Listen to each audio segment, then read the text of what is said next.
बिहारी। पूरब दिशि गे दो भाई, जहाँ धनुमख हित भूमि बनाई। अति विस्तार चारु गच ठारी, विमल वेदिका रुचिर संवारी। दोनों भाई नगर के पूरब ओर गए, जहाँ धनुष यज्ञ के लिए रंगभूमि बनाई गई थी। बहुत लंबा चौड़ा सुंदर ढाला हुआ पक्का आंगन था, जिस पर सुंदर और निर्मल वेदी सजाई गई थी। चहु दिस कंचन मंच विशाला, रचे जहाँ बैठहि महिपाला। तेहि पीछे समीप चहु पासा, अपर मंच मंडली बिलासा। चारों ओर सोने के बड़े बड़े मंच बने थे, जिन पर राजा लोग बैठेंगे। उनके पीछे समीप ही चारों ओर दूसरे मचानों का मंडलाकार घेरा सुशोभित था। कछुक ऊँची सब भांति सुहाई, बैठहि नगर लोग जहाँ जाई। तिनके नकट विशाल सुहाए, धवल धाम बहुबरन बनाए। वह कुछ ऊंचा था और सब प्रकार से सुंदर था। जहाँ जाकर नगर के लोग बैठेंगे, उन्हीं के पास विशाल एवं सुंदर सफ़ेद मकान अनेक रंगों के बनाए गए हैं। जहाँ बैठे देखहि सब नारी, जथा जोग निज कुल अनुहारी। पुर बालक कहीं कहीं मृदु बचना, सादर प्रभु ही देखा वहीं रचना। दीन दयाल बिरिदु शम भारी, हरहु नाथ मम संकट भारी। जहाँ अपने अपने कुल के अनुसार सब स्त्रियां यथा योग्य जिसको जहाँ बैठना उचित है बैठकर देखेंगी। नगर के बालक कोमल वचन कह कर आदर पूर्वक प्रभु श्री रामचंद्र जी को यज्ञशाला की रचना दिखला रहे थे। सब शिशु यही मिस प्रेम बसा, परसी मनोहर गात। तन पुल कही अति हर सुहिया, देखी देखी दुभ्रात। सब बालक इसी बहाने प्रेम के वश होकर प्रभु श्री राम जी के मनोहर अंगों को छूकर शरीर से पुलकित हो रहे हैं, और दोनों भाइयों को देख देख कर उनके हृदय में अत्यंत हर्ष खुशी हो रही थी।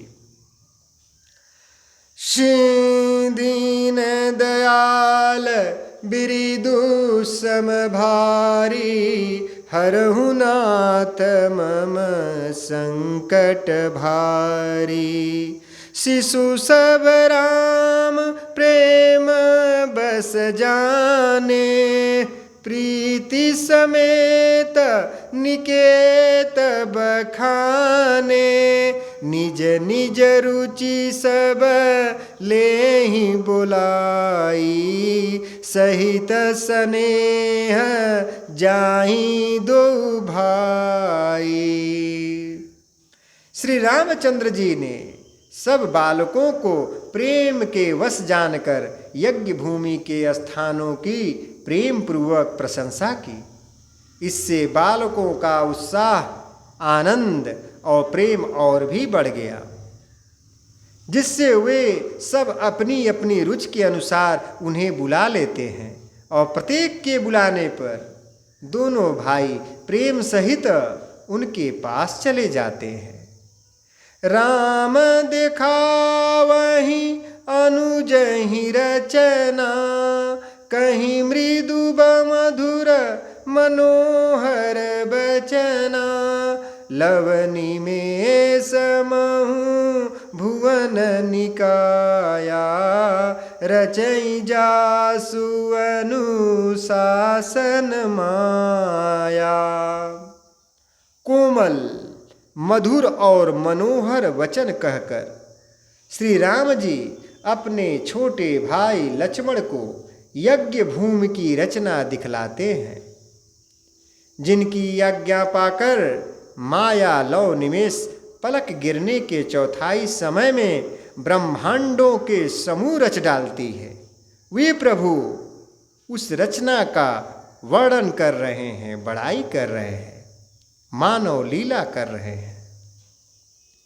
भगति हेतु सोई दीन दयाला, चितवत चकित धनु समखसाला, कौतुक देखी चले गुरु पाही, जानी विलंबु त्रास मन माही।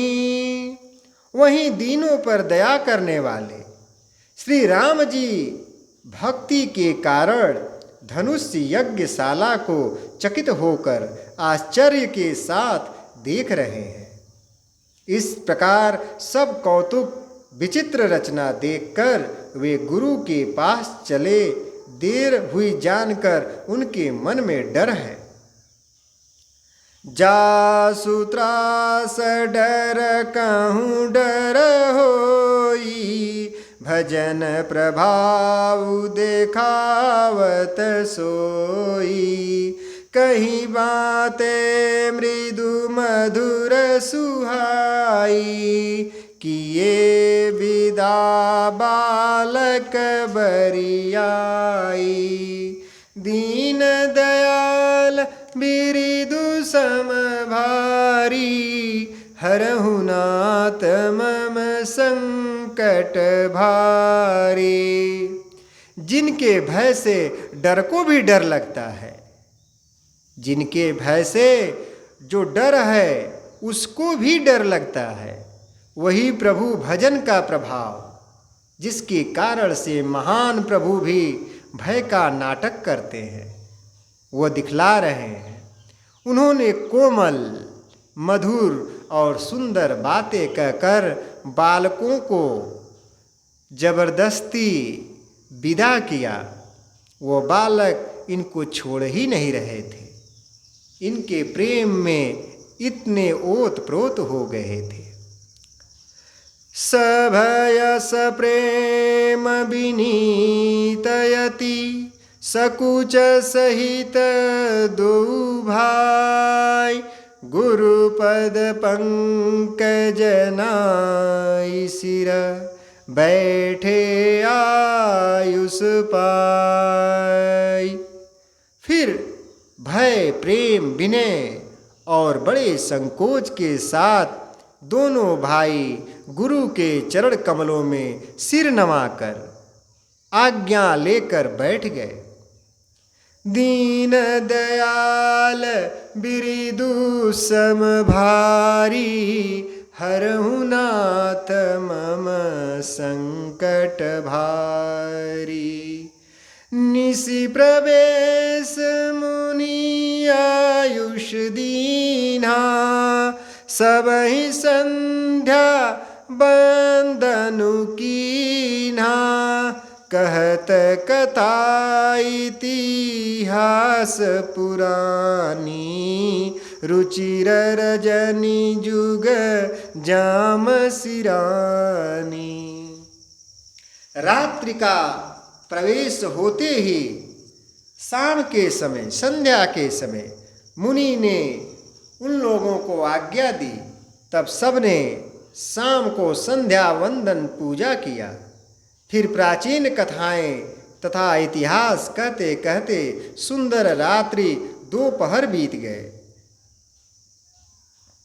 मुनिवर शयन कीन्ही तब जाई, लगे चरण चापन दो भाई। जिनके चरण सरोरुह लागी, करत विविधि जप जोग विरागी। तब श्रेष्ठ मुनि ने जाकर शयन किया। दोनों भाई प्रभु श्री रामचंद्र जी और लखनलाल उनके चरण दबाने लगे। उन प्रभु का चरण कमल का दर्शन पाकर वैराग्यवान पुरुष भी भांत भांत के जप और योग करते हैं, वे उन मुनि के चरण दबा रहे हैं। तेई दो बंधु प्रेम जनु जीते, गुरुपद कमल पलोटत प्रीते। बार बार मुनि आज्ञा दीनी, रघुवर जाई शयन तब कीन्ही। वही दोनों भाई मानो प्रेम से जीते हुए प्रेम पूर्वक गुरु जी के चरणों कमलों को दबा रहे हैं, उनका मालिश कर रहे हैं। मुनि ने बार बार आज्ञा दी। बार बार मुनि कह रहे हैं कि अब आप लोग जाकर आराम करें, अपने शयन